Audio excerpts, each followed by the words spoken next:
It all starts with the chaos triggered by terrorism, which is devastating the world. Ever since people begin awakening diverse powers, terrorist attacks have become constant. Because the government couldn't handle the situation, ordinary citizens without powers started hiring bodyguards. And among all these defenders, one person emerged who stood out completely from the rest. There was a legendary bodyguard known to everyone as the strongest in history. The name of this incredibly powerful and respected man is Ryushin. He has protected many important wealthy individuals and has never failed in any of his escort missions. His success rate in protecting his targets is an impressive 248%. The reason for all this incredible success is revealed during a meeting of local criminals. A level C terrorist named Hire shows a poster of an idol named Rai, who will be their next target. Another criminal named Hesk thinks that taking out a simple singer will be an easy job to do.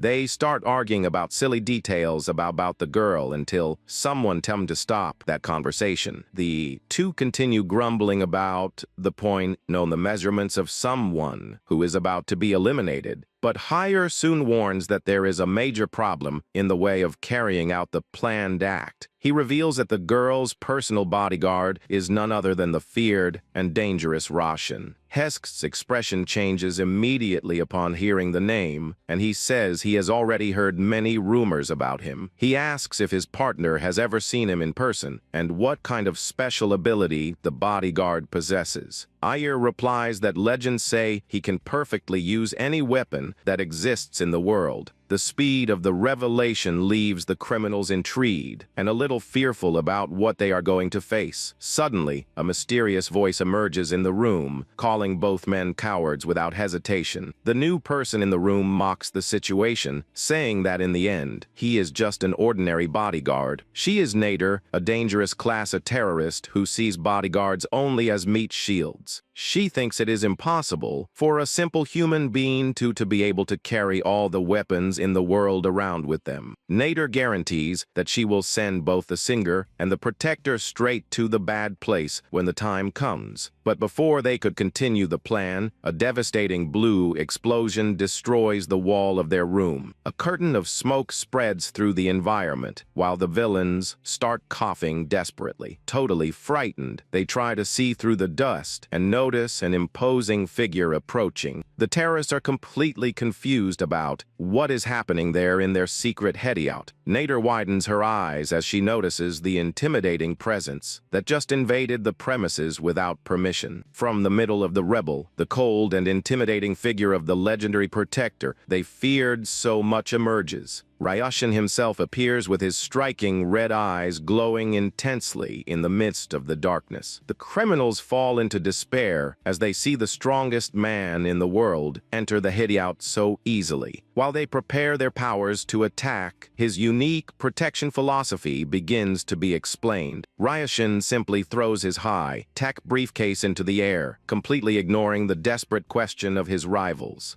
The briefcase begins to disassemble in the air and release a massive amount of bright blue energy. He activates hammer mode to ensure that danger never gets close to his client in any way. With a single, overwhelming blow from his giant hammer, he throws the enemies far away with violence. His method consists of eliminating any threat before it can even begin to act against the target. Ryushin looks back calmly after finishing off everyone, reaffirming that he is only doing his professional duty. Down on the ground and spitting blood, Nader complains, telling him not to joke around by calling himself just a bodyguard. She faints, defeated, knowing that in reality, this man is much more like a ruthless professional. The young man catches the handle of his briefcase in the air with extreme precision after completing another job successfully. He announces that the objective was reached, raising his success rate to an impressive 249%. Using this unconventional protection method, he continues working to keep his clients totally safe. Meanwhile, in a gigantic arena full of lights and fans, the idol's show is about to start for real. Someone contacts Ryushin to wish him a good night, while the crowd waves their blue light sticks. However, in an isolated place, several mysterious figures wearing traditional costumes wield wooden sticks. Ryushin appears sitting on the ground, apparently tired, surrounded by these strange people who cornered him. The group's leader introduces herself as Neo, a department head of the feared tragedy criminal organization. She reveals herself to be an extremely dangerous Class S terrorist, ready to face the famous protector. Ryushin murmurs seriously while observing his opponents with a tired look. Fed up with that whole uncomfortable situation, he admits that he still has a long way to go, since he thought he had eliminated everyone who would try to ruin the show.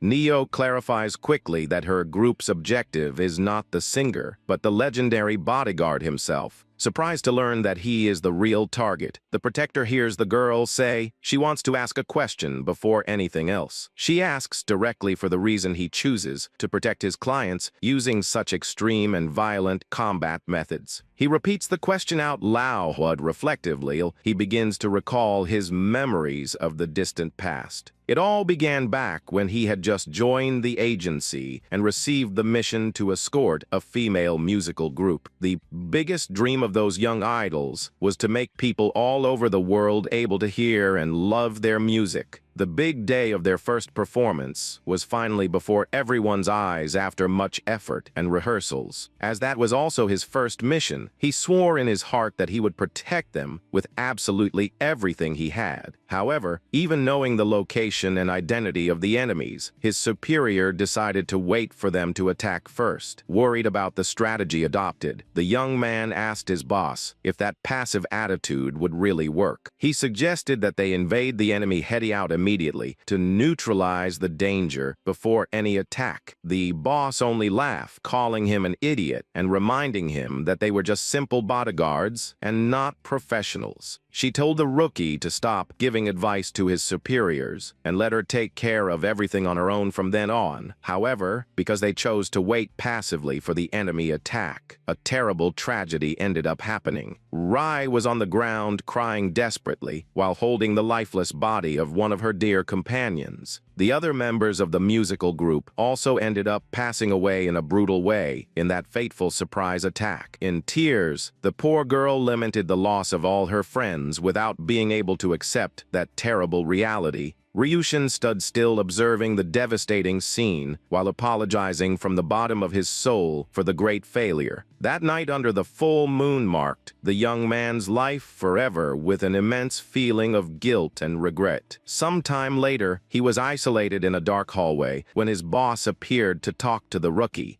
He said he was keeping his head down because he failed miserably in the mission to protect the girls as he had promised. The young man lamented a lot for having made such a grave mistake in his very first practical job at the security company. The boss, however, asked what he was talking about, since in the end, they managed to keep Rai alive and safe. She explained coldly that those other girls in the musical group didn't have the money to pay for professional protection. The girls had pooled all the savings they possessed to manage to hire only one bodyguard to help them. The amount of money collected by them was enough to cover only the protection costs for a single person. Since Rai was the one responsible for handing over the payment, the mission was technically considered a complete commercial success. She then told him to stop lamenting, since the contractual duty of the security company was totally fulfilled. From that fateful day on, the young man's mind was consumed by a deep sadness that he tried to drown in drink. He started wandering the city streets every night, living as if he were just an empty shell with no direction in life. However, on an ordinary night while walking aimlessly, a familiar sound coming from the street caught his attention immediately. Looking to the side, he saw Rai singing on the sidewalk with her guitar, fighting bravely to move forward. The young man was totally shocked to realize that even after going through that terrible tragedy, she didn't give up on music. The young lady continued performing with a bright look, full of determination to realize the dream of her friends.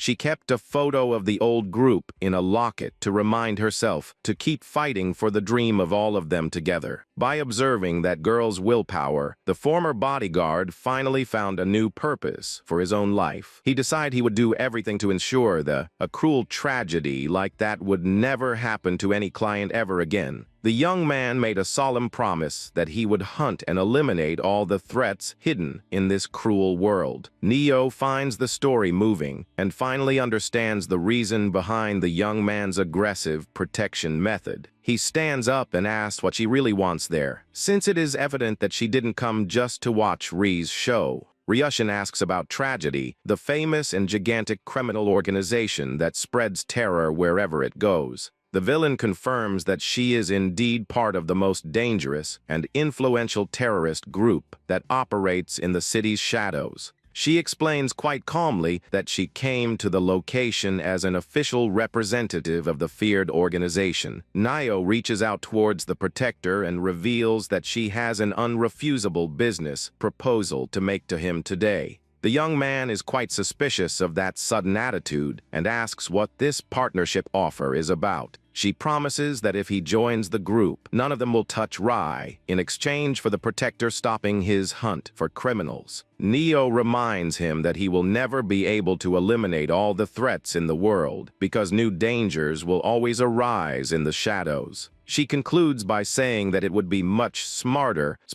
to work together with those he can at least negotiate with. Nio waits anxiously with her hand extended, hoping for a definitive response to her alliance offer. She asks directly if the protector has ever heard a certain popular saying very well known in their world. Ryushin replies coldly, saying that they simply do not negotiate with any kind of terrorist. Irritated by the immediate refusal, the villain calls him an idiot while her henchmen prepare for combat. She orders everyone to attack without mercy, decreeing that the fate of that cheeky protector will be the end. The young man counters the provocation by asking who she thinks she is dealing with by calling him an idiot. He questions if the criminals really know where they are standing at that exact moment of the battle. Suddenly, a strange vibration starts to spread through the floor, frightening the henchmen who were advancing. In the blink of an eye, all the power in the location is completely cut off, leaving the environment in total darkness. The criminals fall into despair upon realizing they cannot see absolutely anything around them. The henchmen start shouting for their leader while she wields her metal stick in the middle of the pitch black darkness. To illuminate the location, the villain uses her powers to make her stick burn in intense flames. She orders everyone at the top of her lungs to stay calm and maintain the combat formation so they aren't surprised. However, looking to the side, she is in shock to see that all her allies have already been knocked out on the ground.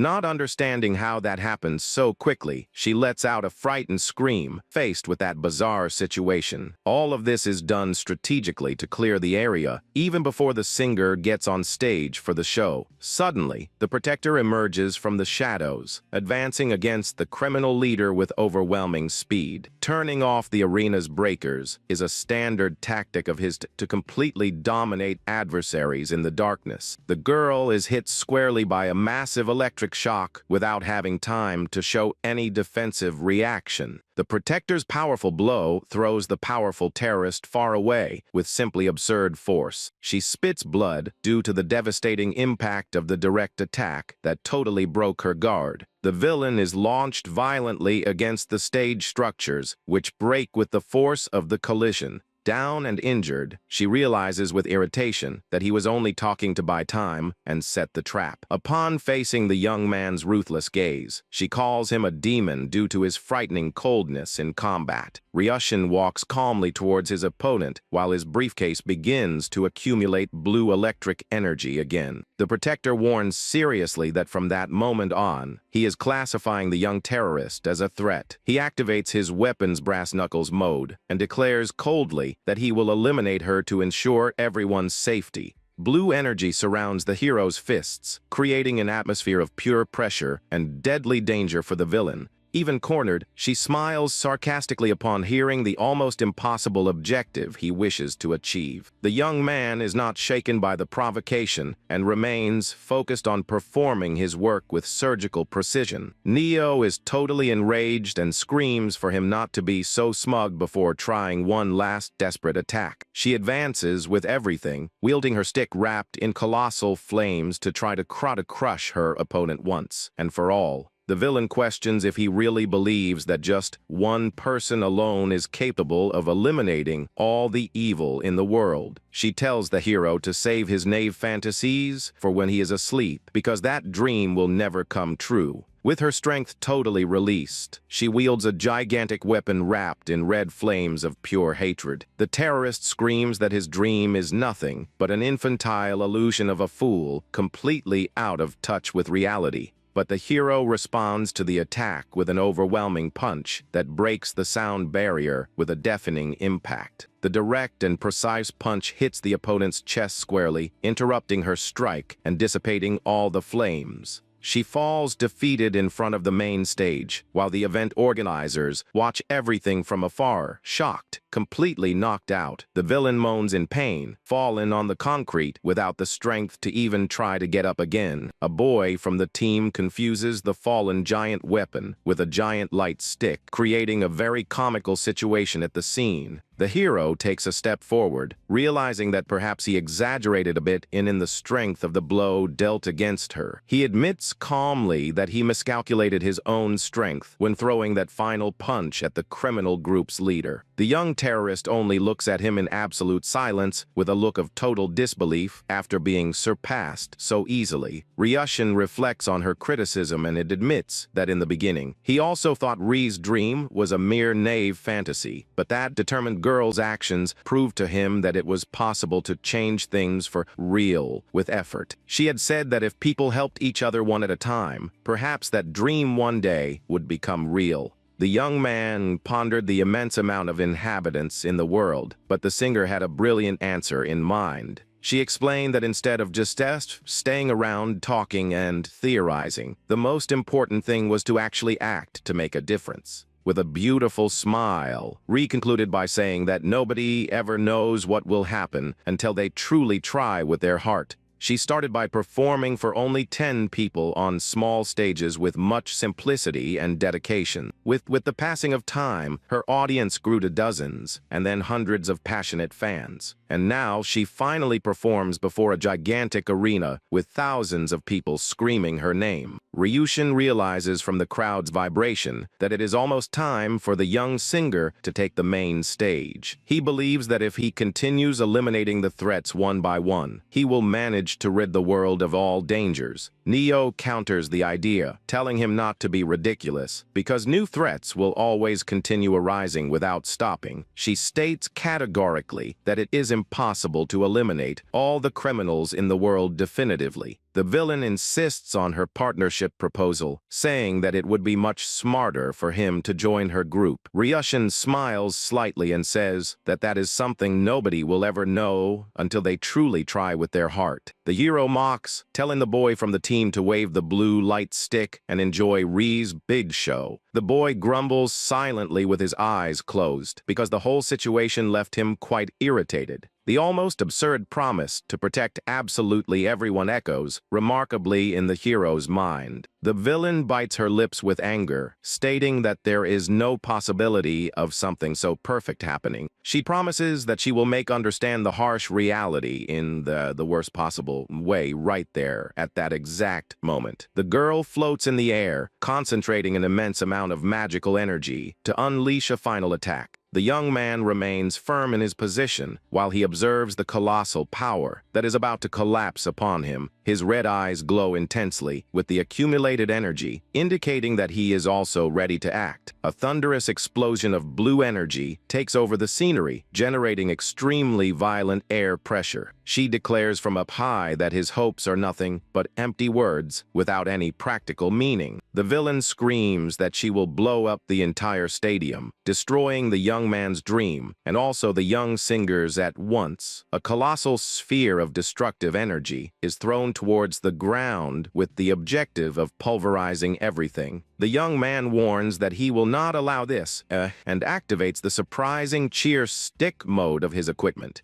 He remembers his old sacred oath of never letting such a horrible tragedy happen again. He jumps forward at high speed, initiating an extremely agile and precise counterattack movement. The hero jumps towards the gigantic magical sphere without showing any bit of fear faced with imminent end. He says that that blue fire attack is the perfect size to look like a special effect for the show's opening. The young man holds his bright weapon firmly in the air, concentrating all his power to counter his opponent's assault. An immense beam of blue light is fired, tearing through the darkness of the stadium with incomparable destructive power. The energy is dissipated in the skies brilliantly, perfectly imitating the fireworks of a great party. The villain is left totally paralyzed in the air upon seeing that her most powerful strike was easily nullified by the hero. Meanwhile, Ri's long, shiny white hair starts to move softly with the stage breeze. The young singer walks with confident steps towards the center of the arena under the production's blue spotlights.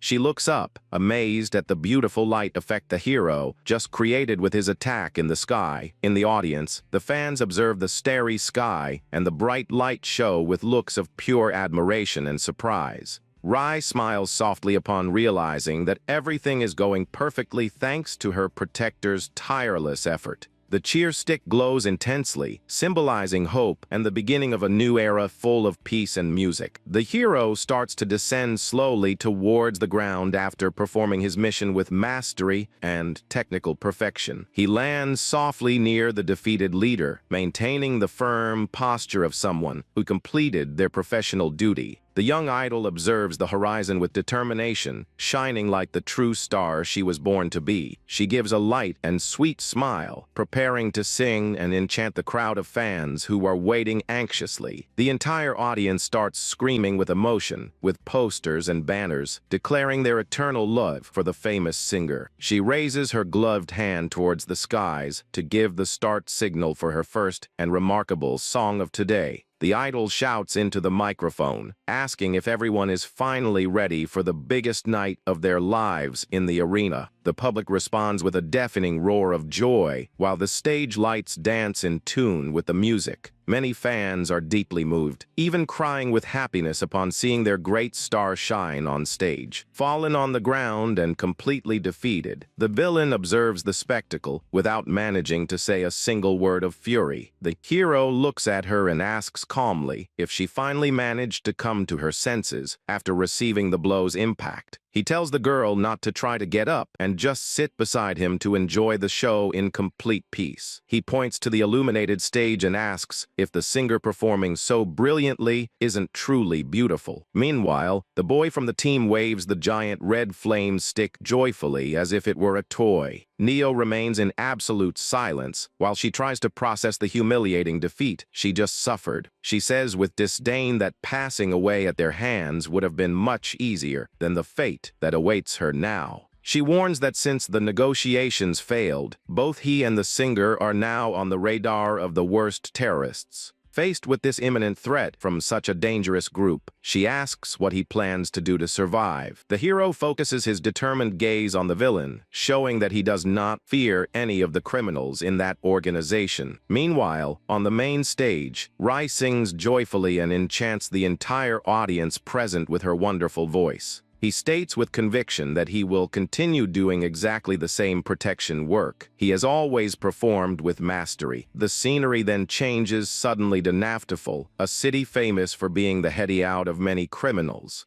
A group of local warriors waits anxiously to know if that is really the correct location for the ambush. A hand holds the bright high-tech briefcase firmly, indicating that the moment of action finally started there. Raishin emerges with Neo captured and asks if that is the city that the tragedy organization supposedly dominated completely. He prepares for imminent combat while keeping the prisoner totally under his control and constant vigilance. The local criminals are completely furious with the sudden invasion and ask who the heck that daring man is. Ryushin only warns that his protector Protection Service starts at that exact moment and prepares to unleash his power. The entire horde of criminals advances, with everything violently to try to crush the invader without any hesitation. He moves with extreme agility, dodging the henchman's attacks in an incredibly fast and stylish way. Nio, who remains tied up and gagged, tries to grumble while observing all that insane beating from up close. The hero activates his weapon's hammer mode to annihilate the enemy forces with extremely powerful blows. 3 formidable opponents attempt a combined and coordinated attack to try to break his impenetrable defense. But with a single circular movement of his colossal hammer, he unleashes a devastating blue shockwave. The violent impact throws several adversaries far away, leaving the floor covered with defeated and fallen enemies. The ease with which he defeated the whole group leaves the bandit leader completely speechless and paralyzed. He screams furiously, asking what the hero thinks he is doing by invading their territory with such violence. The young man ignores his opponent's fury and asks if they cannot see what is right before their eyes. He states with total seriousness that everything he just did is part of his standard, extreme protection work. The criminals look at each other totally confused and sweating coldly, unable to understand the logic of that bizarre reasoning. One of them comments that the rumors were really right, and that the famous bodyguard isn't quite right in the head. The leader smokes his cigar calmly and questions that carnage actually looks like protection to any normal person. He is Ostium, the gatekeeper of Naftaful, and a very dangerous class S terrorist, according to records. Ryushin counters without hesitation, stating that for him, all the criminals present there are nothing but pure imminent risk. He explains that he prefers to eliminate all of them now, before they decide to become a real threat to his clients. One of the henchmen tries to advance with anger, but the powerful Ostium makes a hand signal ordering him to wait a bit. The experienced gatekeeper says he would like to ask a crucial question before they start the real combat. He wants to know how the hero managed to locate that secret hideout while the prisoner moans nervously on the ground. Nio looks away and starts sweating coldly upon realizing that her secret is about to be revealed to her allies. He highlights that location is an absolute secret that not even the members of his own security agency knew about. She tries to justify herself uselessly through the gag while her face turns completely red with shame. The hero removes the prisoner's gag so she can breathe and tell the truth in front of all her partners. She starts laughing hysterically and desperately, trying to hide her immense guilt for giving up the location. Ryushin only stares at her with a confused look, not understanding the reason for all that scandalous and bizarre reaction from the villain. Ostium remembers with pride that location is the only entrance to the city center and is heavily guarded by elites. He proudly states that in the entire history, he never let any intruder pass through that impenetrable gate alive. The criminal leader says that the only reason they revealed the location was to turn that hideout into the hero's tomb. Nio also screams with confidence, saying that her powerful companions will crush the protector without any difficulty. But the atmosphere of confidence is broken when the experienced Ostium catches her attention with a very serious tone of voice. The powerful warrior stares at her with a frightening look and asks if she has completely lost her mind. He accuses her of having given up the location of their own secret hideout just to manage to save her own skin. The leader also asks where all the subordinates are, who should be fighting and protecting the base's security. Very awkwardly, she confesses that all of them ended up being captured and taken straight to Ri's show arena. Ryushin asks her if she also sold out her own subordinates, but she denies it, saying that all of them were caught together. Ostium says with contempt that she is trash that gives a terrible reputation even to the worst villains in the region. He decrees coldly that as soon as he finishes dealing with Ryushin, she will be executed immediately right there at the base. The revelation leaves the girl completely horrified, unable to believe the cruel fate that awaits her. She despairs totally upon realizing that her own life is in extreme danger after having made that stupid choice. Neo confesses in her mind that she really believed her allies would be capable of massacring the powerful protector.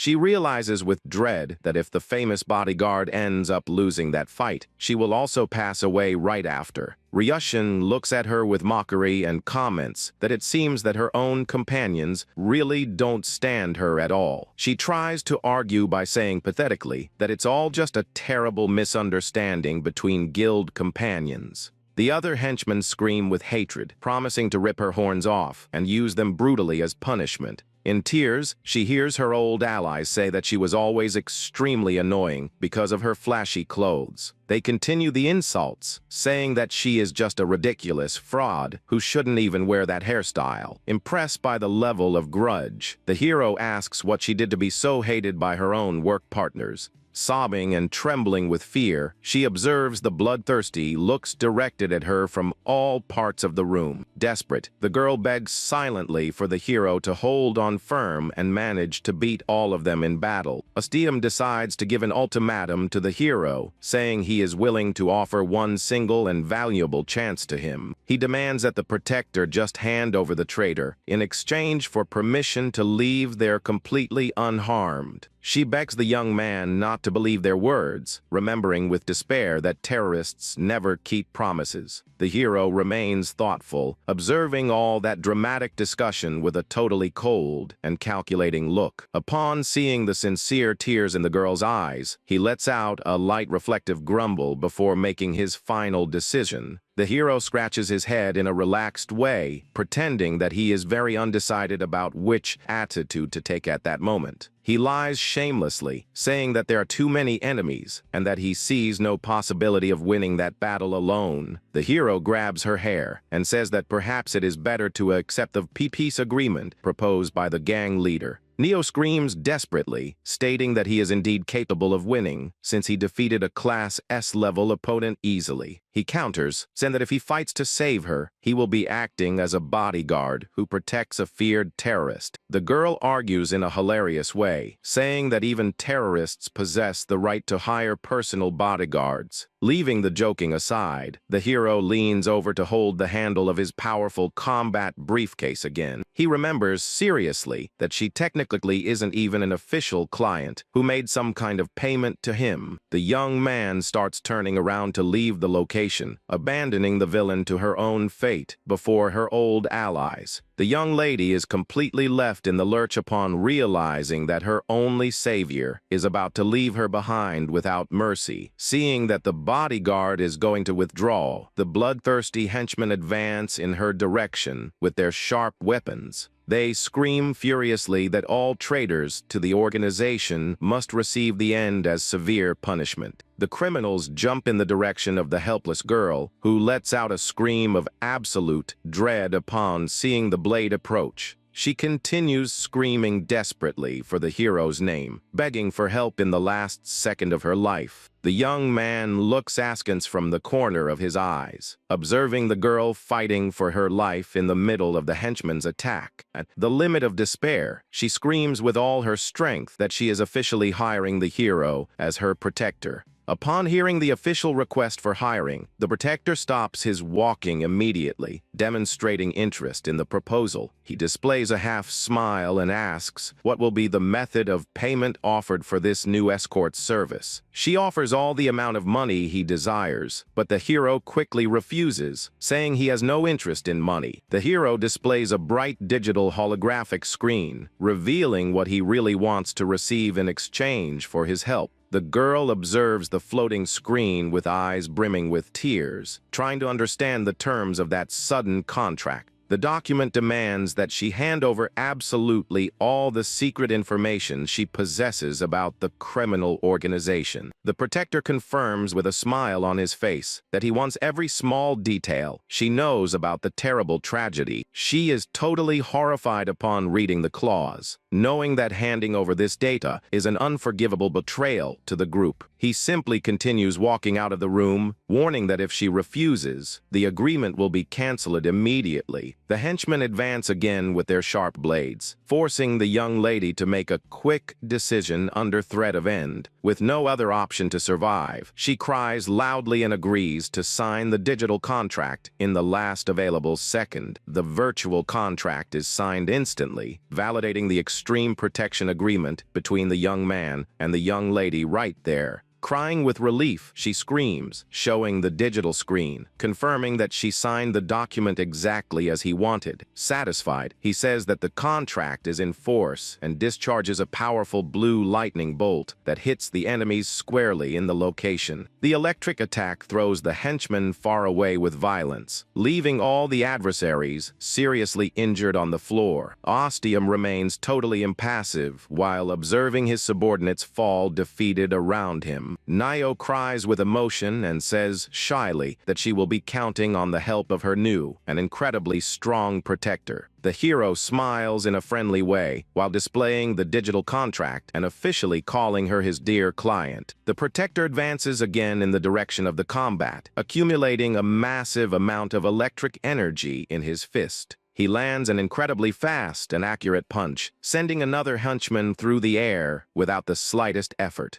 The remaining criminals scream furiously while observing their allies being defeated with such ease. Several opponents attempt to surround him at the same time to try to find some opening in his impeccable fighting style. Ryoshin dodges skillfully and deals a devastating punch that knocks out one more adversary instantly. He continues his ruthless counterattack, knocking down each of the opponents who dare to stand in his way. With fast and precise movements, he defeats easily the waves of criminals who tried to attack him together. 3 dangerous and armed opponents run in his direction, attempting a last desperate push to beat him. The clash between the powers generates an immense bright blue energy barrier that consumes the entire field of battle. But with extreme mastery, the hero liquidates all of them in a few seconds with incredibly powerful electric discharges. Nio watches everything completely paralyzed and amazed at the level of absurd power of that young bodyguard. She can barely believe that he eliminated so many elite enemies in the blink of an eye and without suffering a single scratch. The girl concludes in her thoughts that that man's real strength surpasses by far all the legends and rumors she heard. She ponders, however, that the guardian Ostium is a completely different adversary with abilities out of the ordinary. The city of Naftaful is known worldwide for sheltering the worst and most wanted criminals in all of history. Precisely because it is an extremely hostile territory, no other bodyguard ever managed to set foot alive in that location. And the main reason for this is the intimidating presence of Ostium, the legendary guardian in charge of watching the entrance. The hero observes the bodies fallen on the floor and notes that now the only remaining enemy standing in that room is the old smoker. Ostium praises the young man's performance, admitting that he didn't expect that he would finish off so many elite soldiers so quickly. He asks if the high-tech briefcase that the hero holds is the source from where he draws all those combat weapons. The old man admits to being very impressed with his versatility, but guarantees that he will never manage to pass through there. A mysterious and dense green smoke starts to emanate from the villain's body while he prepares to release his power. Ryushin observes with attention that strange energy, trying to unravel which type of secret technique the opponent will use. Suddenly, Ostium's body starts to transform in a bizarre way into gigantic super-resistant metal plates. The metallic parts unite perfectly, forming an immense barrier with 2 blue eyes glowing in the darkness. The villain himself reveals in an imposing tone that he himself is the legendary physical gate that grants access to the Forbidden City. The hero finds the transformation ability quite interesting and wields his weapon, ready to test its resistance. The immense metallic gate continues growing in size, occupying the entire space of the passage with its colossal structure. The young man runs with total speed, dealing an incredibly strong blow against the massive armor of the great gate. He maintains focus on the battle, knowing that he needs to find a way to break that impenetrable metallic barrier. The Guardian's thunderous voice echoes through the environment, guaranteeing that no invader will ever manage to pass through his defense. The hero smiles from the corner of his mouth and asks if he is that sure of it while his right hand starts to glow intensely. He disassembles his briefcase and forms it into a gigantic high-tech laser cannon to obliterate the obstacle.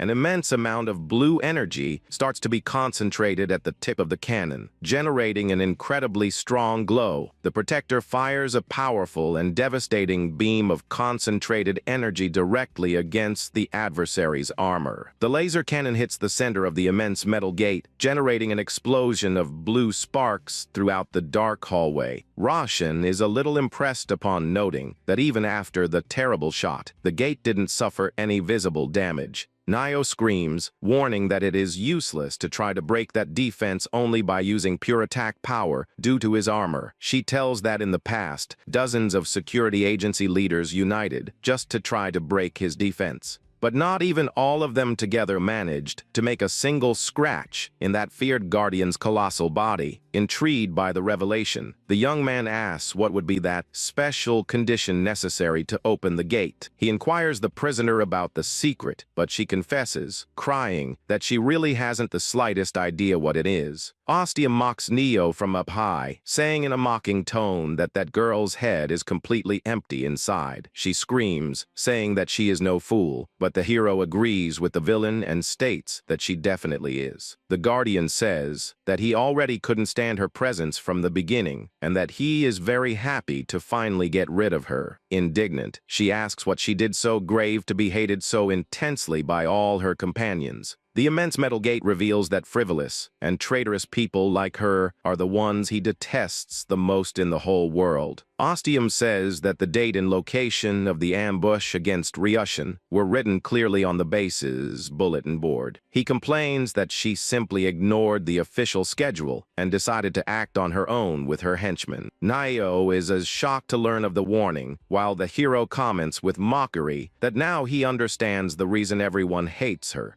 The Guardian states that she made the same silly mistake by signing the contract with the hero without reading the terms to the end. He screams furiously, saying that foolish people who don't know how to read things right should be eliminated from this world. The girl tries to defend herself, alleging that she is no fool, but the hero counters immediately, saying she really is. She states bravely that she reads 2 books per week, but Rishin mocks, asking if those readings would be fairy tales. While they argue, the young man starts to analyze how the activation rules of defensive powers work in the world. He knows that Ostium's special ability consists of creating large gates that connect different dimensions. Since dozens of henchmen pass by there every day, the condition to open the gate cannot be something complex or difficult. The hero deduces that the villain is with so much anger because Neo forgot an extremely simple rule to cross the gate. Suddenly, a crucial detail passes through Ryushin's mind, making him widen his eyes with a great discovery. The young protector observes the immense metallic gate before him with a totally focused look and full of certainty. The girl continues grumbling that she is no fool, but the hero tells her to shut her mouth in a harsh way so as not to get in the way. She complains,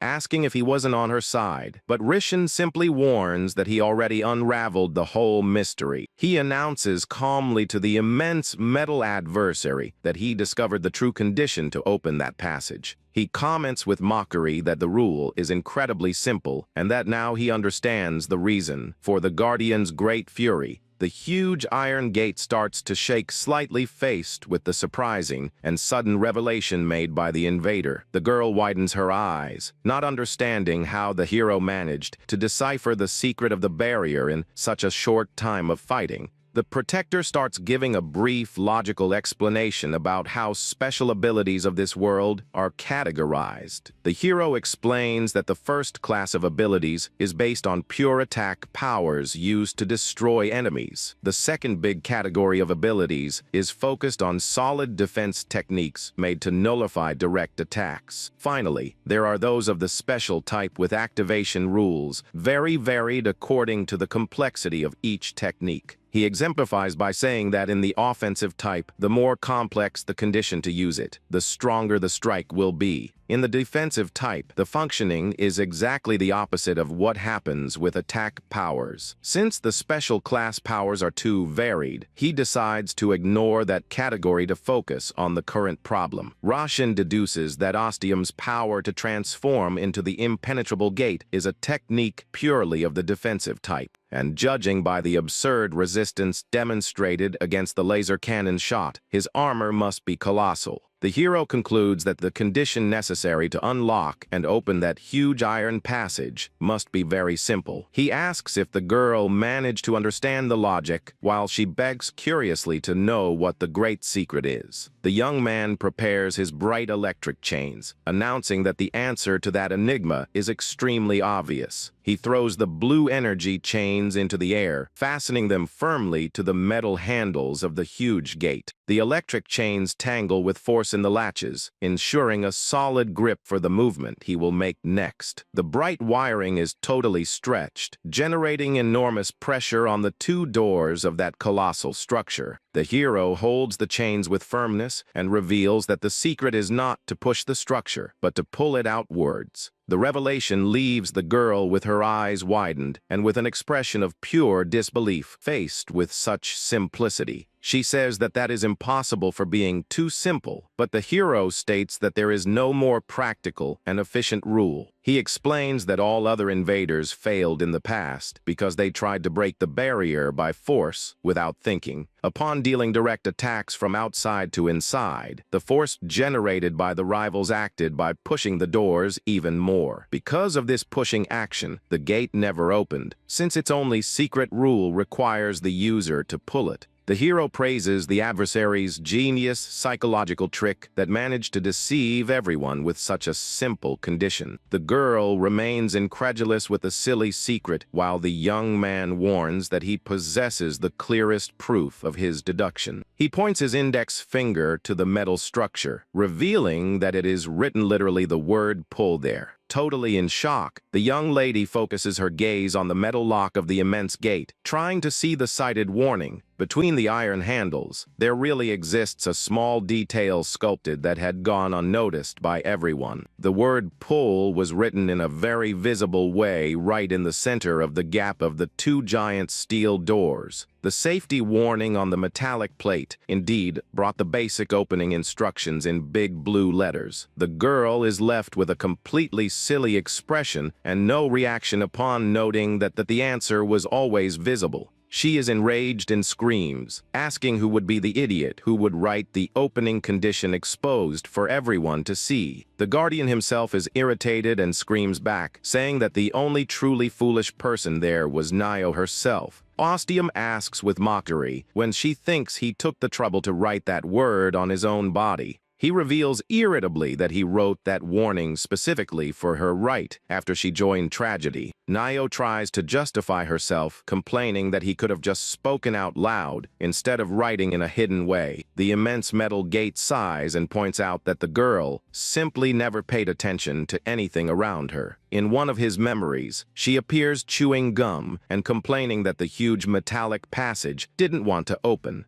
Even after being warned to pull, she continued pushing and even kicking the structure with much force. The guardian begged her to just pull the latch, but the stubborn young lady continued hitting the metal wall without stopping. She tried everything, hitting her head and using her stick, but always pushing the metal structure in a useless way. The villain is enraged upon remembering that no matter how much he explained the rule, all the allies always did exactly the opposite. Ryushin agrees with the Guardian's anger, saying that there are always people who push when it is written pull. The old man complains that all the other terrorists also ignored the writing and acted like true illiterates. Very awkwardly, she confesses that she really hadn't the slightest idea that that was the only opening condition. The Guardian's huge eye starts to shed tears of pure frustration, begging for the young people to learn to read. The hero focuses on the objective and warns the metal adversary that he will make the correct movement to open the passage right now. But Ostium warns that even knowing the secret, he will still use all his colossal force to prevent the invader's entry. The protector displays a challenging smile, asking what the guardian is talking about with such arrogance and confidence. He starts to apply an extraordinary physical force, pulling the electric chains with all his spiritual energy. The metal guardian is frightened upon feeling the absurd pressure of the chains and realizes the incredible level of his strength. The young man gives a last violent pull, stating that a gate that refuses to open should just be called broken.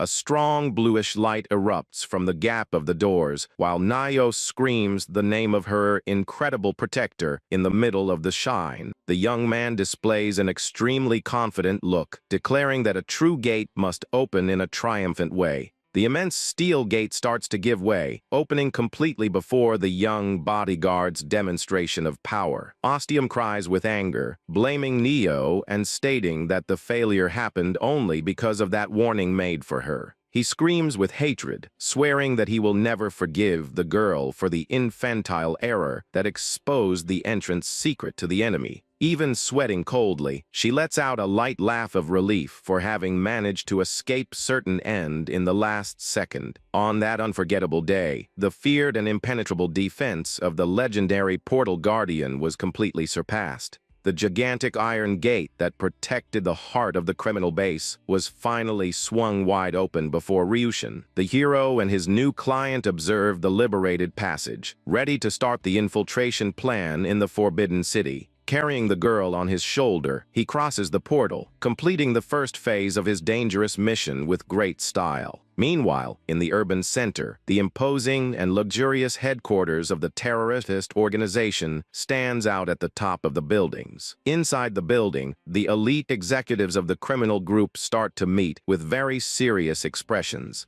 They wait silently in the darkness of the meeting room, anxious to start the debate about the site's security. The supreme leader positions himself at the center of the holographic table, noting that all his main generals are present. Joining his hands with firmness, he warns those present that the extraordinary emergency council must start now. He announces with a mysterious look beginning of the debates to trace a new defensive strategy against the adversary. The main theme of the day's agenda is precisely the unexpected and worrying invasion of the legendary bodyguard in his territory. The president of the tragedy union, named Palmer, assumes the leadership, revealing a very calm and calculating look. He projects images of the hero's combats on a giant screen and explains that his ability is extremely special. The leader reveals that the opponent is capable of storing all his spiritual energy inside the metallic briefcase he carries. And from that stored energy, he manages to materialize instantly a large variety of deadly weapons. One of the group's elite executives asks if that fantastic technique possesses some kind of weakness or limitation. The president replies that the young man very likely cannot create any weapon if he is far from his briefcase. The generals discuss the reason he came there alone, instead of continuing at Ri's side to protect her. One of them points to the hologram of the singer Rai, asking if that girl is really the main target of the current mission.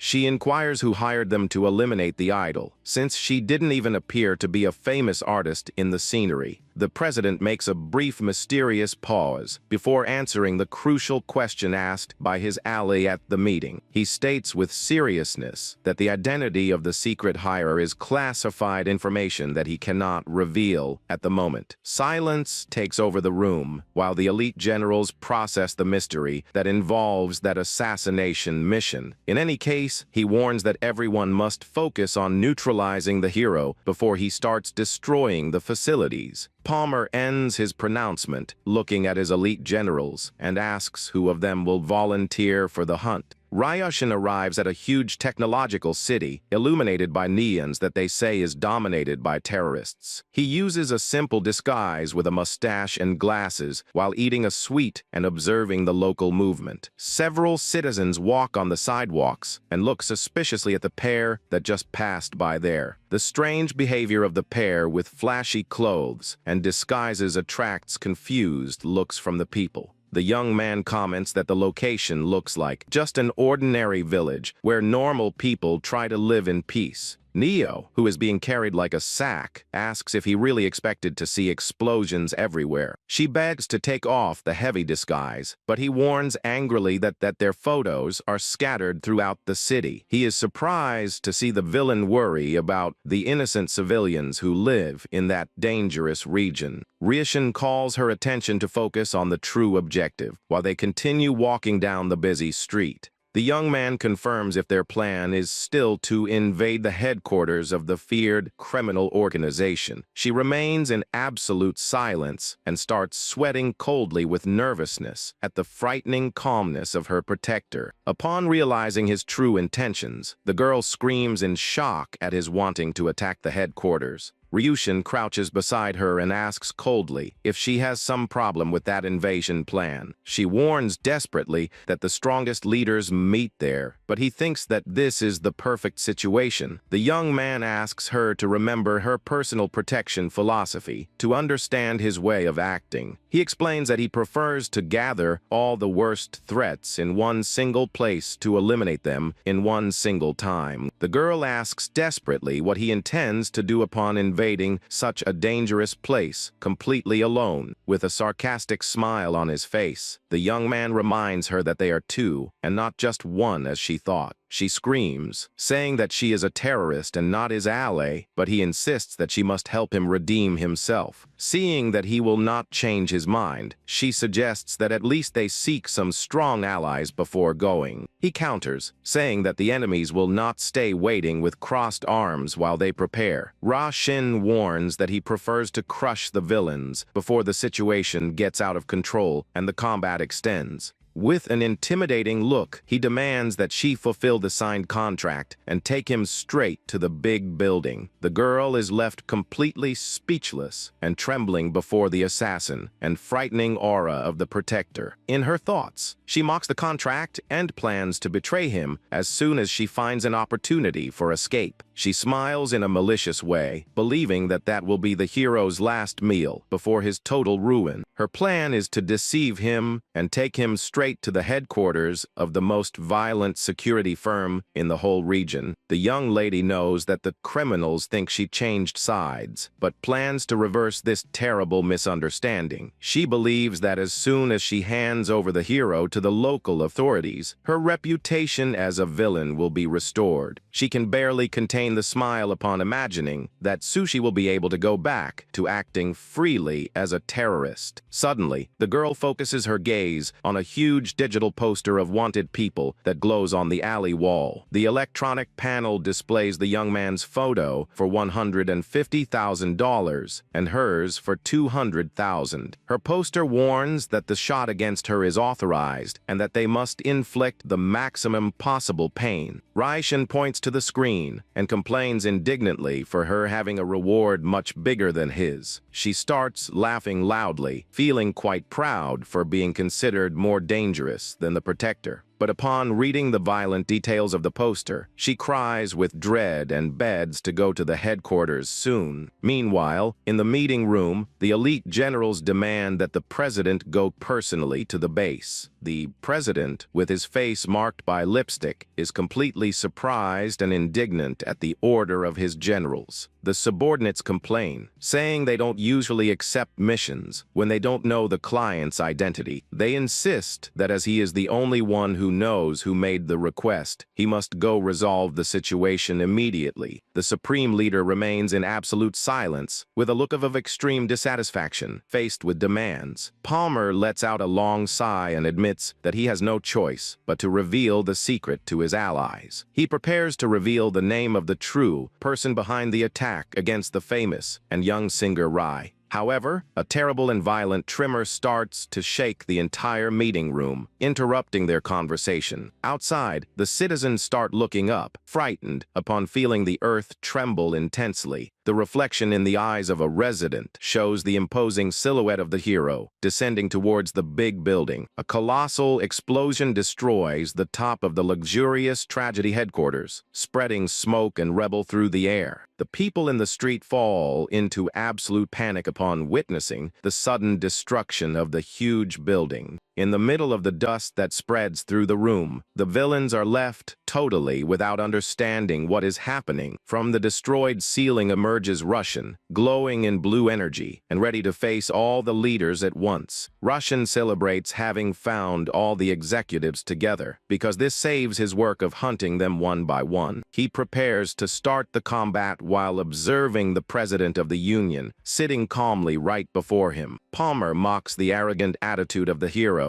commenting that he really is a man without any salvation in life. Tragedy is known worldwide as the biggest and most dangerous terrorist organization that acts in the shadows. Under the command of President Palmer, the group is managed by 5 powerful and feared vice presidents. The young man prepares his high-tech briefcase, accumulating a large amount of blue electricity in his fists. One of the executives with pink hair smiles and comments that the legendary bodyguard is even more handsome in person. The hero maintains his cold and focused gaze on the opponents without letting himself be shaken by any kind of outside comment. The other generals also comment about his youth and how daring warriors like that usually pass away early. The mysterious executive with white hair just stares at him in complete silence with her purple glowing eyes. Palmer lets out a loud laugh, surprised by the young man's audacity to invade the enemy territory totally alone. Ryushin counters, saying that he is accompanied by Neo, while she screams desperately that she has nothing to do with him. The villain suggests that they sit down to talk, but the young man warns that he is not even a little tired to debate. He activates his electric powers and warns that he has absolutely nothing to talk about with mere terrorists. The president only maintains a mysterious and sarcastic smile on his face, faced with the imminent onslaught of the hero. Ryushin advances with everything, dealing a devastating electric punch directly against the leader of the organization. The young man reaffirms his rigid stance that he never talks with criminals who spread chaos through the cruel world. But suddenly, the hero widens his eyes upon noticing something extremely unusual during the completion of the blow. His electric fist passes through the president's body without causing any real physical damage to the opponent at the table. He retreats confused and asks what type of bizarre special technique the adversary is using to defend himself. Palmer smiles with mockery and reveals to the invader that fizzle projection is nothing but a simple illusion. He explains that it was just a hologram, because the leaders would never meet personally because of an intruder. The hero is surprised and tries to understand the origin of the power that is starting to emanate in a strange way in the room. The hologram warns that he is not yet at the level of facing them while purple smoke emerges from the room floor. Ryushin notes that mysterious energy is moving quickly to try to restrict his movements. Several purple energy chains start to attach themselves to the young man's body, blocking totally his reaction. The president observes the scene with total satisfaction, knowing that the invader is completely immobilized at the base. The hero's legs are left trapped by the magical chains, preventing him from managing to move or try to escape from there. The young man complains about the irritating ability, trying to decipher to which category that strange power belongs. The villain smiles victoriously, prepares to give one last and valuable information before disappearing from there. He says that because of the courage demonstrated upon invading the location, he will reveal a crucial secret about Ree's idol case. Palmer tells that the true person behind the assassination order against the singer is someone known to him. The bombastic revelation leaves the hero completely shocked and thoughtful about the real identity of that person. The leader says goodbye, saying he hopes the young man lives long enough so they can meet again. Ryushin is left paralyzed, trying to imagine who from his social circle would desire the end of the young singer Rai. Suddenly, Neo screams desperately, warning that he has no time to be thinking because the danger is approaching. She points to the hole in the wall and screams, terrified that the local security forces are already arriving at the base. The young man holds her again and asks calmly who those new adversaries would be who are coming to attack them. A large convoy of armored military vehicles with sirens on approaches the base location quickly. The girl screams in panic, revealing that the feared marshal's officials have just arrived to capture everyone. Ryushin repeats the group's military name with an intrigued look without demonstrating any kind of fear or hesitation. The door of the main vehicle opens, revealing the presence of a man wearing a luxurious military uniform. The mysterious official adjusts his tie, commenting calmly that it has been quite a long time since his last mission. The respected elderly commander walks with imposing posture, analyzing the damage caused by the big explosion. Using an elegant monocle, he states that he is anxious to perform a great and remarkable performance today. Nio cries desperately, saying it is the end for them, while the hero questions himself if that man is indeed so dangerous. She warns that the threat level of that elderly official is considered class, leaving the hero somewhat intrigued. He mocks, saying that Class S seems weak, but she explains that that is the maximum classification that exists there. The girl compliments, saying that their organization doesn't usually divide power levels in that common way. She starts explaining that tragedy functions exactly like a corporate company to manage its forces.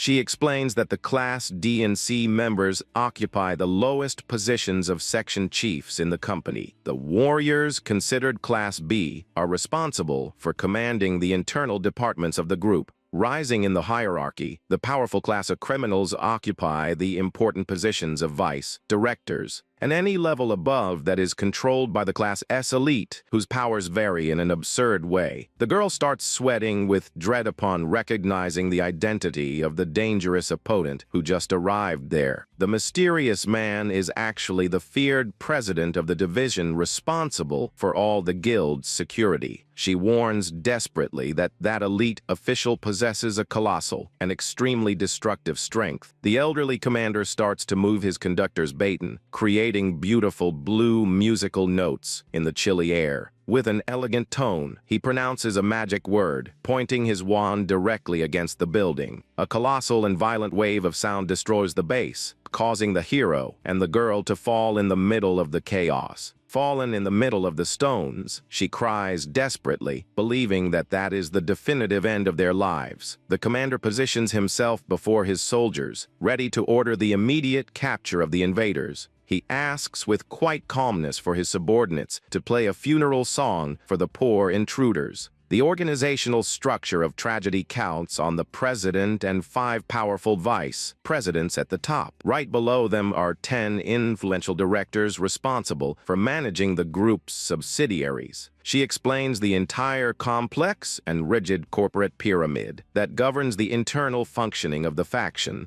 In the middle of all this hierarchy are the marshals, who act under the direct command of the feared president. The legendary leader of that elite force, specialized in sound combats, is known only as Mastro. Raishin asks calmly what her position in the corporation is, and is surprised to learn that she is a director. He comments with mockery that now he understands the reason for her being so weak, leaving the girl quite irritated. The hero finds it ironic that a terrorist organization speaks of security and questions the opponent's attitude. The young man is intrigued upon noting that that entire army of armed soldiers stopped attacking suddenly. He realizes that the soldiers use musical instruments as weapons, forming a special combat group. The guards position themselves holding flutes and trumpets, ready to release their destructive sound waves. One of the young musicians of the group holds her metal harp firmly, awaiting the signal to start the attack. Other members of the army tune their violins and cellos, maintaining serious faces and focused on the mission. The hero analyzes the adversaries and comments in a mysterious tone that they are forgetting a vital detail. One of the musicians salutes and warns her leader that the evacuation of the civilians was concluded successfully. Mastro applauds joyfully, praising the good work of the young soldier for ensuring the area's safety. The elderly leader comments that as all the innocents have already been removed from the location, the real combat can start. The tuba shooter suggests blowing up the entire building with the invaders inside, making the girl scream with dread. The commander warns with calmness that there is no need to resort to such extreme and violent methods. He reminds the soldiers that they are the proud warriors of the orchestra and must act with total class. The elderly man asks that they maintain the elegance and the gentleman's posture while they capture the two intruders. But the two soldiers whisper to each other, suspecting that the elderly leader is perhaps getting a bit senile today. The true and secret reason for him to avoid a big explosion boils down purely to financial issues. It all began on the day that President Palmer called the commander for a serious conversation in his office. The boss complained that the damage caused by the security missions of the elderly leader was going past the limits. Palmer warned with a look of few friends that from that day on, all the repair bills would go to his division. The elderly man was completely shocked and sweating with nervousness upon realizing the immense loss he would have to pay alone. Without knowing anything about that, Ryushin only asks himself the reason the adversaries are taking so long to attack. Coughing slightly, the commander orders that only a trio of musicians go to the ruins to capture the targets. The three violinists salute, accepting the mission of capture in extremely disciplined way. The other guards question the reason to stay out, but he warns that they will serve only as support. The elderly leader ponders thoughtfully about which attitude to take in relation to the director's situation who betrayed him. The three soldiers advance with firm steps, wielding their violin bows as sharp combat blades. The hero observes their approach from atop the ruins, noting that the rivals finally decided to act. The commander raises his bright magic baton to conduct the beginning of the attack melody of his subordinates. He pronounces the musical command while the violinists prepare to fire a blast of fast sound. An immense barrier of blue sound notes advances with total speed against the hero's position on the roof. The trio of violinists advances with everything, releasing their powerful sound vibrations against the young man. The hero prepares to counterattack, but the girl screams desperately, begging for him to wait a bit. She says that there is something of extreme importance to be resolved before they start the real combat in the room. The violinist clears her throat and starts to read the civil rights, leaving the hero totally confused. Neo despairs and screams, calling the police officer, begging for help in that bizarre situation. The girl states that everything is just a misunderstanding, but Ryushin provokes her, asking if she is going to abandon him. The officer explains that she received orders to spare her life because her low intelligence would prevent her from being a traitor. She is very happy with the news that she will be taken alive, while the young man only observes the scene with mockery. The girl starts praised at the peaceful conduct of the guards, believing she is totally safe from danger. With tears of pure joy in her eyes, she thanks from the bottom of her heart for the understanding of her allies. She celebrates by screaming thanks to the group of violinists, who starts playing a soft melody in the background. However, the officer continues to read the terms and warns that in case of proven betrayal, the penalty is end. Ryushin only listens to the pronouncement with much attention, observing the sudden change of weather at the location. The girl is left completely paralyzed and sweating coldly upon realizing that her fate can still be execution. The elite officials turn in her direction, awaiting that she explains her suspicious conduct in the mission. The leader of the trio repeats in an intimidating way that the final sentence of the girl will, in fact, be the fast end. Nayo is irritated and complains about the change of attitude, but the soldiers are furious because she confused them with violinists. The young lady tries to justify herself, saying that she is holding a violin, but the officer smiles in a forced and angry way. She points to the young man with silver hair, saying that he is also a violinist, leaving the young man furious. She insists that the big guy holds a giant violin, leaving the musician who plays cello with deadly hatred. Upon realizing the terrible error she made by insulting the profession of the musicians, she starts trembling with absolute dread. The three warriors release an evil aura of hatred, swearing that they will execute her together with the invader right now. The hero asks if she said something wrong, and she confesses in despair that she committed an unforgivable error with them. The leader of the trio states with pride that she is indeed an elite violinist and that she prizes her noble instrument. The young man with gray hair explains with a friendly smile that the instrument he holds is actually a viola.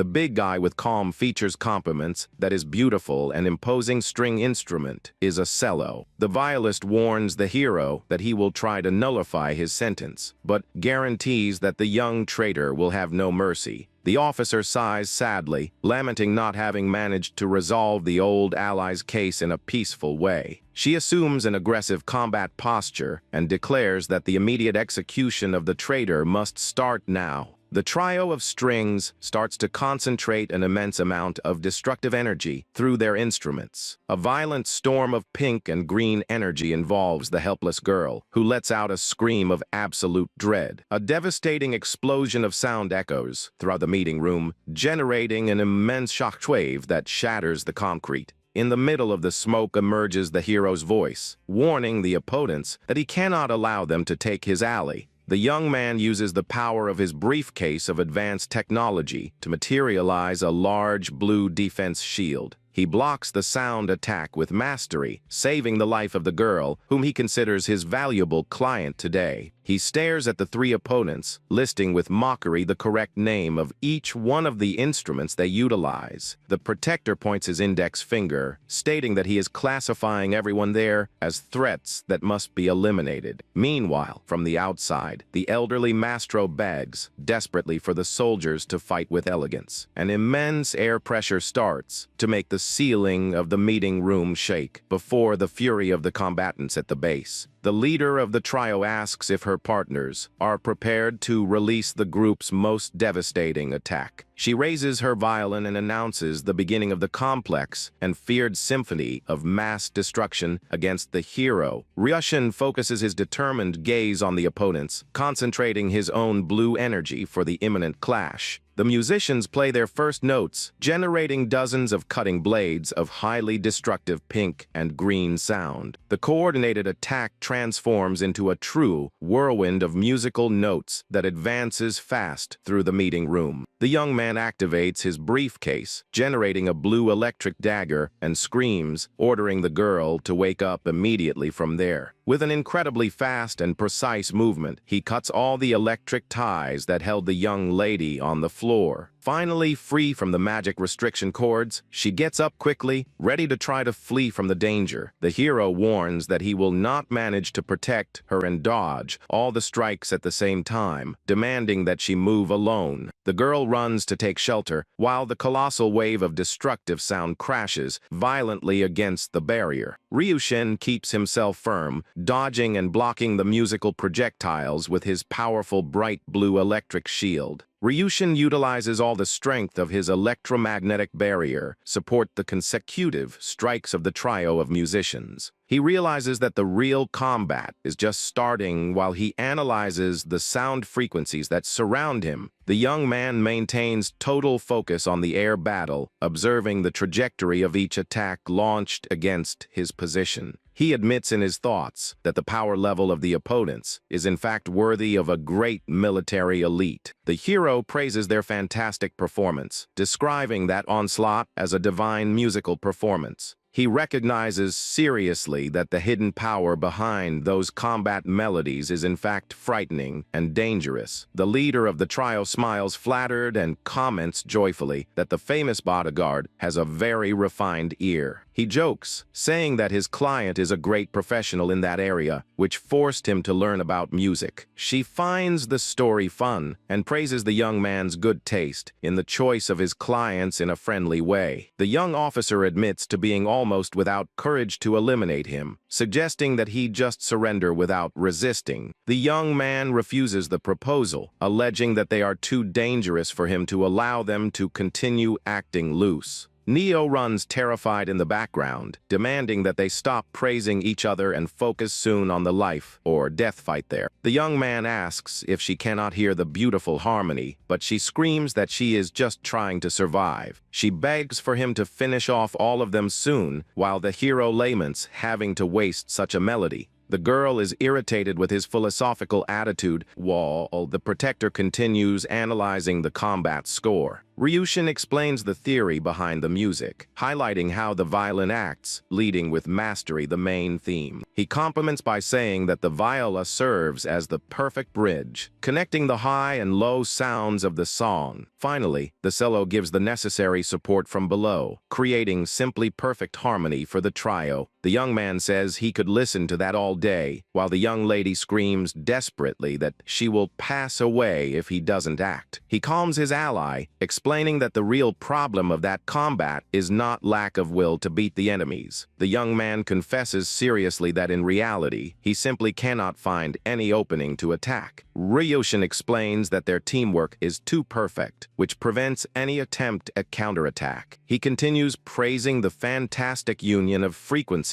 generated by the perfect combination of those instruments. Without patience, she screams with hatred, telling him to shut his mouth with all that idle chatter of violas and violins. The girl states that all those sounds look exactly the same to her, leaving the three musicians paralyzed. The hero is left completely shocked by the lack of artistic sensibility and the immense bad taste of his ally. The elite officials turn in her direction with looks of pure hatred after receiving that grave offense. The leader screams furiously, asking how she dares to say that the instruments sound the same and what kind of ear she has. Nayo counters, saying that it is all the same thing and that all that talk about harmony is nothing but pure nonsense. She continues provoking the soldiers, stating that the three-string instruments seem identical to her ears. The offense hits the pride of the musicians, making their hands tremble with fury and the desire for blood increase. They cannot believe the size of the girl's musical ignorance and prepare to punish her in a severe way. She continues screaming and mocking the utility of joining three instruments so similar in one single combat group. The leader of the trio warns with a dark voice that from now on, she will play in a way that even she manages to understand. The three position themselves, releasing a gigantic evil purple aura to unleash their strikes in an individual way. The first overwhelming attack hits Neo squarely, causing her to let out a deafening scream of pure pain. The violinist explains with hatred that the violin possesses the sharpest sound and is responsible for carrying the main theme. A violent whirlwind of green wind hits the girl again, throwing her body far away with brutality. The second official adds that the viola possesses the medium sound and acts by molding the entire atmosphere and climate of the music. She is hit by one more extremely powerful sound shockwave that explodes the floor around her position. The big guy compliments by saying that the cello emits the deepest tone, being responsible for sound depth. The violinist asks if she finally understood, and the hero responds with irony, saying that it became very clear. Roshan advances slowly and comments that the skill and individual presence of each one of them is in fact incredible. He highlights, however, that when they fought in perfect harmony, their teamwork was unbeatable. The three elite officials are left completely surprised by the sudden tactical analysis made by the bodyguard. The young man explains with a smile on his face that before the provocation, he could barely dodge their attacks. But as now each one of them is trying to shine alone in the ruins, all that perfect synchronization was lost. He moves with extreme agility, dodging easily all the individual sound vibrations dealt.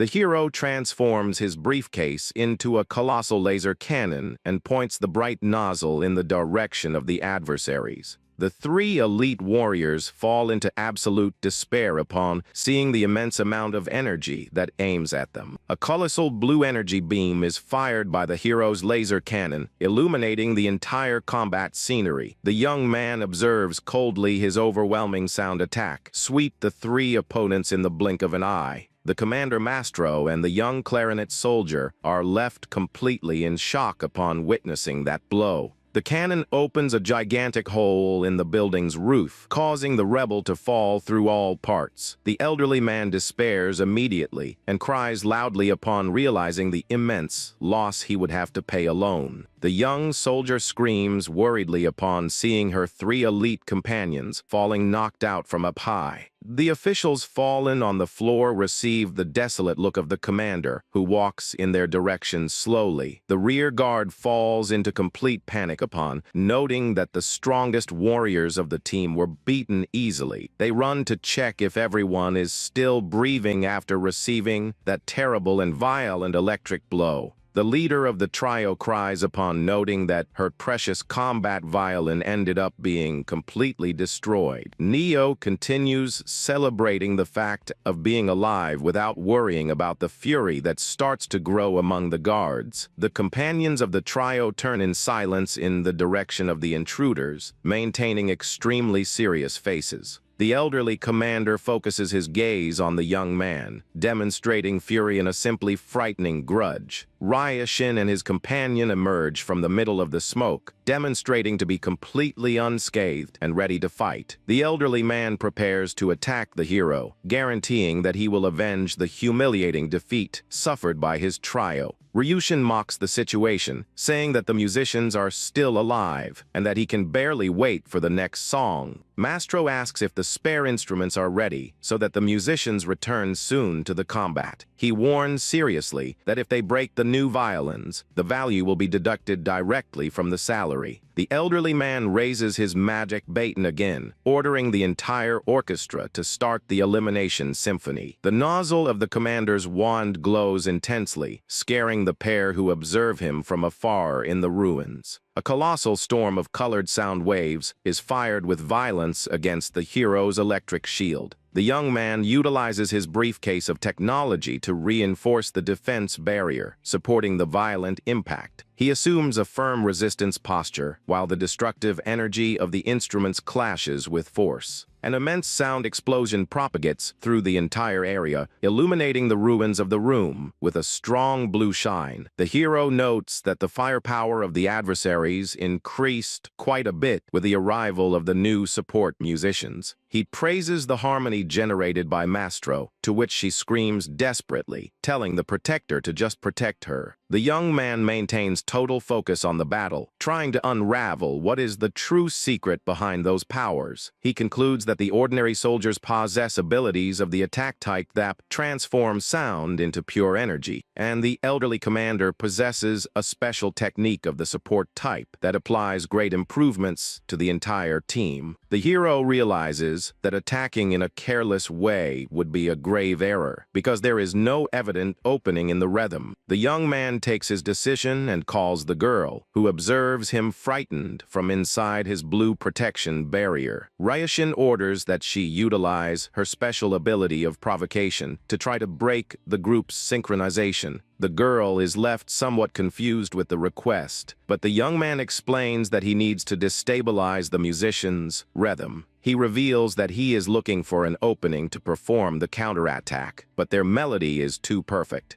He says for her to use her specialty and insult the guards any way that comes to her mind right now. Without hesitation, the young lady approaches the edge of the barrier and screams, catching the attention of all the support soldiers. The hero continues holding firm the immense energy shield to ensure her safety during the provocation. She makes a face and starts to scream that their show is horrible and that any child would know how to play much better. Ryushin asks if she is in press school for using such silly and ridiculous insults, but she says she did what he had asked. The hero comments that he doubts a lot that such a childish and ridiculous insult like that will have any real effect. To his surprise, the clarinet soldier is left extremely irritated, biting her instrument with much anger. The young lead musician turns red with hatred while the commander raises the baton to try to calm everyone. Mastro asks that everyone maintains calmness and doesn't let themselves be shaken by such childish and rude provocations. The hero is impressed with the speed of their recovery, and the young lady asks what they must do now. The young man concludes in his thoughts that the ideal plan to win the battle would be to take the commander out of his rhythm. The young man focuses his determined gaze on the magic baton, trying to find a way to destabilize the adversary. The commander performs one more precise movement with his wand, ordering a new and massive attack against the pair. Frightened with the immense sound power, the girl climbs on the hero's shoulders, begging for protection at that moment. a colossal and overwhelming purple energy column collapses upon the barrier, generating a violent shock wave. The young man lets out a long sigh of relief upon noting that his powerful electric shield managed to block all the strength. Ryushin and the elderly commander stare at each other in absolute silence with extremely serious and attentive looks. The ceiling of the meeting room shakes in a violent way, scaring Mastro with the possibility of new destruction.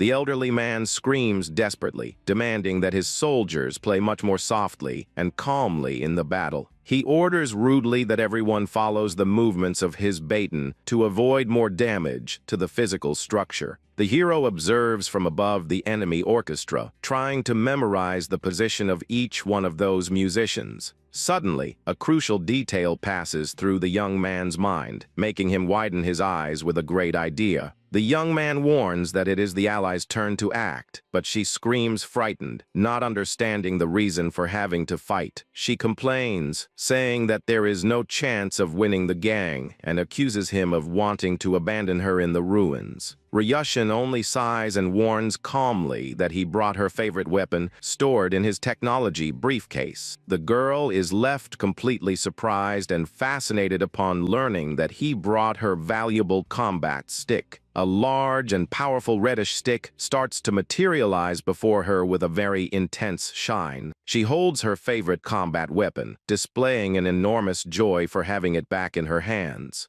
She celebrates, laughing loudly, while the young man asks, with seriousness, for her to pay enough attention to the traced plan. Ryushin starts explaining in detail what will be the counterattack strategy that they must utilize, but the treacherous young lady ignores the plan and jumps to deal a cowardly blow directly against his back. She screams furiously, ordering the hero to pass away at once while she deals her flaming stick attack. However, the blow hits the young man's barrier, and the impact returns with strength, throwing her far away with violence. Fallen on the floor and letting out smoke, she asks in tears the reason that happened with her own attack. The young man explains that he placed a secret clause in the contract that makes any blow against him return to the attacker. The girl is left totally horrified upon realizing that the hero possesses this type of absolute restriction power. She realizes frightened that he is capable of much more than just materializing weapons and runs to prepare herself. Neo wonders how only one single human being is capable of carrying so many absurd special abilities. She tries to imagine what types of terrible physical limitations the young man had to impose upon himself to have that power. In the field of battle, the guards complain, saying their arms are already hurting from so much playing without stopping. Mastro asks to hold on a bit more, noting that the hero's defensive energy is finally running out. The young man keeps himself firm, sustaining his immense blue energy shield while awaiting the perfect moment to act. One of the soldiers suggests blowing up the entire building, but the elderly leader forbids it immediately, fearing the financial loss. Mastro insists that they must maintain the damage at the minimum level so they don't receive Palmer's bill at the division. Suddenly, the hero's ally emerges with her white hair and demon horns released, wielding her stick. The commander laughs loudly, believing that the girl's desperate onslaught will pass as nothing but a silly joke in the battle. He concludes with mockery that the young man gave up attacking, focusing all his strength purely on defensive tasks. The elderly man celebrates upon noting that the group's attack task was left totally under her responsibility. The girl releases her immense hidden strength, concentrating intense flames around her giant combat stick. She assumes a formidable attack posture, preparing herself to deal an extremely destructive blow at the base. The commander accepts the challenge, laughing loudly, and orders his soldiers to increase the rhythm of their shockwaves. She deals her special mountain destruction blow, generating a colossal wave of reddish flames in the air. The colossal impact between the flames and the sound waves generates an explosion of simply devastating proportions. The elderly leader lets out a scream of absolute dread upon noticing the immense destruction that is being generated at the base. He falls falls into total panic, screaming that they cannot destroy the building, while his soldiers try to calm him down. He widens his eyes, paralyzed with dread upon noticing that he lost total control over the combat situation. Suddenly, the hero emerges flying right behind him and comments in an ironic tone that his musical performance turned into a mess.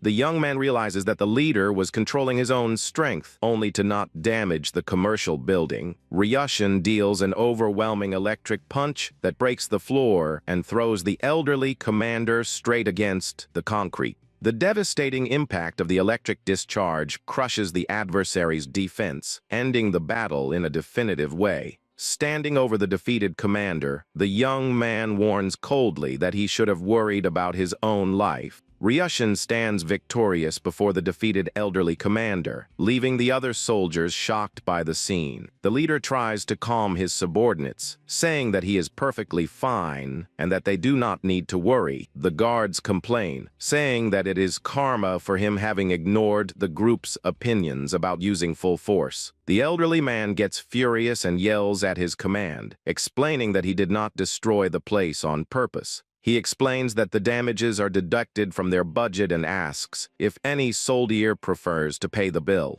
Upon hearing about the money, the soldiers change their attitude quickly and ask if the boss is physically okay. Ryushin finally understands the reason the elderly man was controlling the force of his attacks during the entire confrontation. The commander stares at the young man and comments that he is a very lucky man for having survived the combat. The hero changes the subject, saying that there is still one thing that he simply cannot understand. The young man asks why people with such incredible abilities are wasting their lives as terrorists. The elderly man feels insulted and counters, stating that their work is a totally respectable profession. The leader explains naturally that they only work in exchange for payment, as any other person would do. Ryushin realizes that everything revolves around money, explaining the strange feeling he had upon seeing them. The hero deduces that the lack of percussion in their orchestra is also due purely to budget cuts. The elderly man confirms the cut to save money, while the young man admits that the financial issue really matters. The hero questions if they feel proud to make a living with acts of terrorism instead of living from music. He insists that whoever truly loves art should play to move people in their performances. The elderly man smiles and asks the young man's opinion about the melody they just played during the combat. The leader reveals that the only reason for the hero to have listened to that music was the fact that the president paid for the show. The elderly man remembers that in the beginning, they founded the orchestra with the sincere dream of touching the public's heart. He tells that classical music, unfortunately, is not popular and that the little space that exists already belongs to big names. The expenses with maintenance and salaries were too high, leaving the group on the verge of total bankruptcy. It was at that difficult moment that the president of the organization appeared, extending a hand to save them from closing their doors. Listening to the vent, Roshan comments that his client Rai also makes a living working with art. The young man tells that at the start of her career, the young singer also faced difficulties and was not accepted by the public. He reveals that she ended up losing her beloved musical group because of the severe lack of financial resources. Even passing through great difficulties, the girl never abandoned the passion for what she loved most to do. She continued fighting and performing until managing to shine on top of a big stage full of fans. Thanks to her effort, she finally conquered the affection and support of an immense amount of admirers. The hero states with seriousness that it is exactly at this point that the singer differentiates herself from their conduct. He points out that they preferred to choose the path of terrorism in exchange for easy money on the black market. The elderly man reflects in absolute silence about the possibility of having followed a different choice in the past. The elderly man questions himself if there really wasn't another option and asks what is the style of music that Rai usually plays. The young man replies calmly, revealing that his young client actually works as an idol singer. The commander raises his head, surprised by the answer, and repeats the term with disdain in his voice. The hero confirms the information, staring at the opponent with total seriousness in the middle of the ruins. The elderly man turns red with hatred and asks if the hero is in fact comparing their art to such an inferior style. Ryushin shows himself quite surprised by the irritated reaction and the sudden prejudice of the commander. The commander screams, releasing his most powerful attack technique, while an immense energy starts to arise. A colossal pillar of purple magic energy falls from the sky, destroying everything and illuminating the entire scenery around. The young man protects himself quickly, using his arms to endure the immense air pressure generated by the blow. A hand of energy arises in the air, and the elderly man asks if he understands why classical music is a superior art. The hero maintains his eyes focused on the opponent, awaiting the explanation in the middle of the dust that spreads.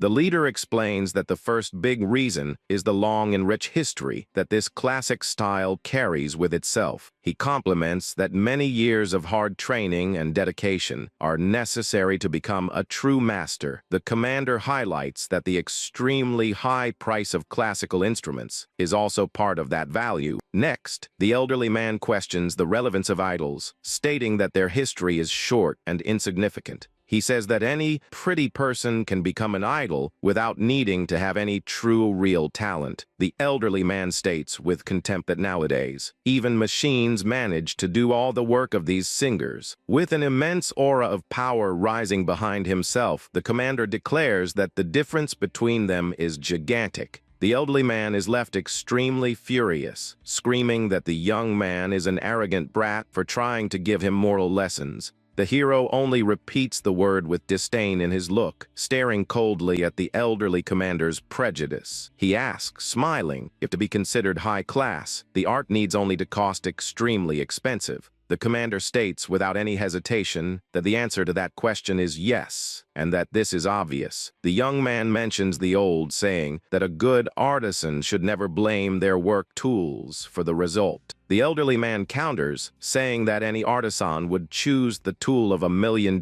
without hesitating. The support guards prepare in silence after receiving the direct order to attack with full power. The elderly commander prepares to release a frightening amount of energy with his movements. He screams, saying that he will use a technique even stronger and more destructive than any other common melody. The soldiers sweat with worry, remembering that the entire building can be destroyed and the bill will be absurd. The elderly leader assumes a frightening look and guarantees that he will assume all the financial responsibility for the damage. Hearing the boss's promise, the guards change their expression instantly and smile quite relieved. The entire orchestra starts to concentrate a colossal amount of large-scale sound magic at the location. The hero mocks their materialism and confesses in a serious tone that he hadn't been this angry for a long time. He stares at the adversaries with his red eyes glowing intensely, demonstrating his growing fury. The elderly commander points his wand, stating with arrogance that the numbers never lie on the field of battle. He boasts about having hired extremely expensive artists with the best instruments in the market. He orders that everyone release the maximum power of their sound notes to crush the intruders once and for all. The young man opens his high-tech briefcase and comments that their orchestra seems to be needing a drummer. The enemy leader stares at him intrigued, while the hero prepares his technological counteroffensive in the middle of the chaos. He materializes a powerful drumstick of blue energy and warns that that special item does not possess a market price. The elderly man accepts the challenge with a look of pure mockery, telling the young hero to attack with everything he has. The commander gives the definitive signal to start the biggest and most destructive energy clash of that night.